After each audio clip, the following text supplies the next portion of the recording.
এই ভবনগুলি, যা সিরামিক জারের স্তর দিয়ে তৈরি করা হয়, প্রথম দেখায় অদ্ভুত মনে হতে পারে, তবে এগুলি মানুষের জন্য তৈরি নয়, এগুলো বিশেষভাবে কবুতরের জন্য তৈরি। মিশরে এই কাঠামোকে কবুতরের টাওয়ার বলা হয় এবং এর দীর্ঘ ইতিহাস রয়েছে।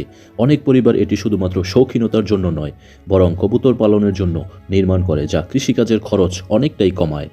কবুতরের টাওয়ার তৈরির উপকরণ খুবই সাধারণ: মাটি এবং সিরামিকের জার। কাঠামো তৈরি করার পর শ্রমিকেরা বাইরের অংশে চুনের প্রলেপ লাগান, যা আবহাওয়ার ক্ষতি প্রতিরোধ করে এবং পরিষ্কার রাখতে সাহায্য করে। সিরামিক জারের ফাঁকগুলো টাওয়ারের ভেতরে প্রাকৃতিক বায়ু চলাচলের সুযোগ তৈরি করে, যা ভেতরটা ঠান্ডা রাখে।